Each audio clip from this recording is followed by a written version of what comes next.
Susi diperiksa terkait kasus dugaan tindak pidana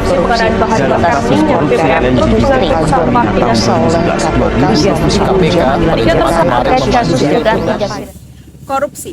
Satu kata yang sering kita dengar berita tadi adalah sampel yang menunjukkan betapa banyaknya korupsi yang terjadi di Indonesia, mulai dari ranah kecil hingga ranah yang besar. Salah satu contoh kasus korupsi adalah kasus korupsi EKTP, yang dimana dilansir dari kompas.com, kerugian akibat kasus korupsi mencapai 2,3 triliun rupiah. Lantas, apa hubungannya kasus korupsi dengan ideologi Pancasila? Mari kita simak videonya. Korupsi adalah bentuk penyimpangan terhadap Pancasila sebagai ideologi yang berdampak pada kestabilan dan prasarana negara yang nantinya akan dialokasikan untuk pembangunan. Pancasila sebagai ideologi negara merupakan rumusan dan pedoman dalam kehidupan berbangsa dan bernegara, guna mewujudkan nilai-nilai luhur dan religius yang terkandung dalam butir-butir Pancasila. Tindakan korupsi membuktikan merosotnya karakter Pancasila yang ada dalam diri para koruptor sebagai seorang yang berkarakter. Pancasila sudah sepatutnya menyadari bahwa korupsi merupakan bentuk pelanggaran terhadap hak orang lain yang seharusnya berhak mendapatkan kesempatan yang sama untuk hidup sejahtera, adil, dan makmur. Bicara mengenai Pancasila sebagai ideologi negara, tentu kita harus memahami konsep dari ideologi itu sendiri. Ideologi berasal dari dua kata, yaitu idea dan logos. Secara umum, ideologi adalah kumpulan gagasan ide dan keyakinan yang menyangkut kehidupan manusia. Ideologi juga disebut sebagai system of ideas, yang artinya mengatur seluruh hasil pemikiran tentang kehidupan. Nilai-nilai yang terkandung di dalamnya berfungsi sebagai pedoman hidup di dalam kehidupan berbangsa, bernegara, dalam kehidupan nyata. Kasus korupsi adalah bentuk nyata pelanggaran terhadap ideologi negara yang bertentangan dengan nilai-nilai Pancasila.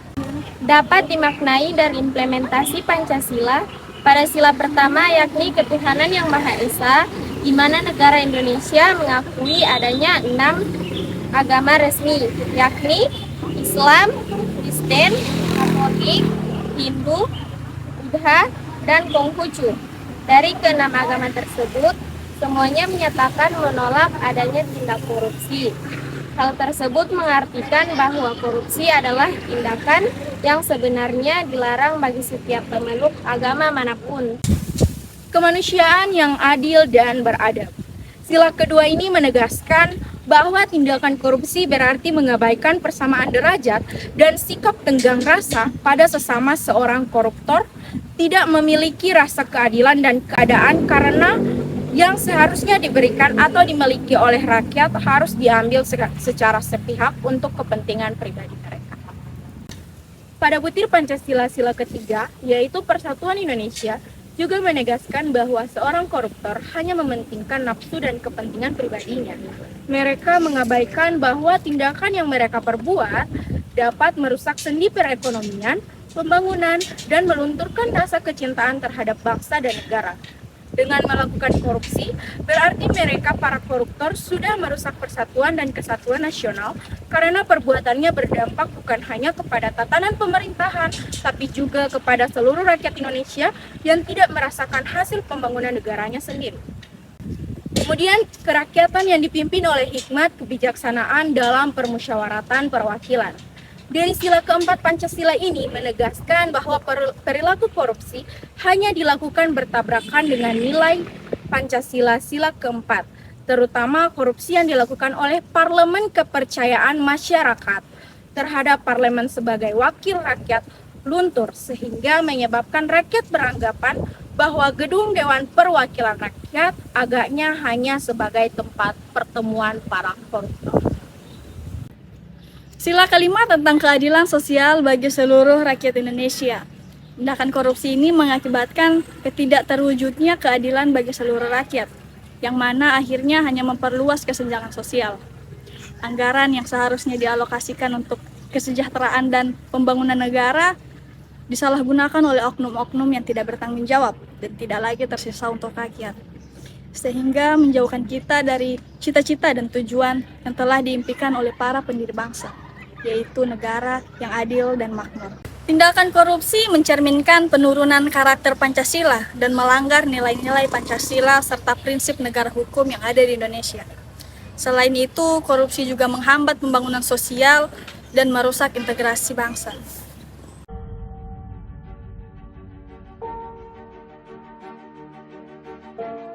Permisi Kak, saya mau bertanya tapi sebelumnya Kakak bisa memperkenalkan diri dulu. Baik, perkenalkan nama saya Safira Nur Adiani, saya dari jurusan Sastra Tasik, Fakultas Sastra dan Budaya. Iya. Saya Ridwan Jafar dari Fakultas. Perkenalkan, nama saya Muhammad Raji Faluda, saya dari Fakultas Hukum, jurusan Ilmu Hukum semester 1. Perkenalkan, nama saya Miss Usman, saya dari Prodi Devisi Farmasi, Fakultas Kedokteran Kesehatan. Saya ingin menanyakan bagaimana pendapat Kakak tentang adanya korupsi yang mengancam ideologi Pancasila. Menurut saya seharusnya korupsi itu segera dihentikan karena dapat merugikan orang banyak. Kalau dari pandangan saya untuk kasus korupsi di Indonesia ini sampai saat ini ya masih terus melonjak dan belum ada penurunan sama sekali. Jadi ini saya rasa perlu ditindaki dengan tegas gitu untuk pemberantasannya. Dan ini sudah sangat mengancam ideologi Pancasila ya. Apalagi kita sebagai generasi milenial itu juga akan berdampak buruk bagi kita. Ya, jadi saya rasa perlu penegasan atas pemberantasannya lagi, perlu ditingkatkan. Pendapat saya, korupsi ini sangat berbahaya karena dapat merendahkan moral bangsa dan bisa mengikis kebudayaan Indonesia.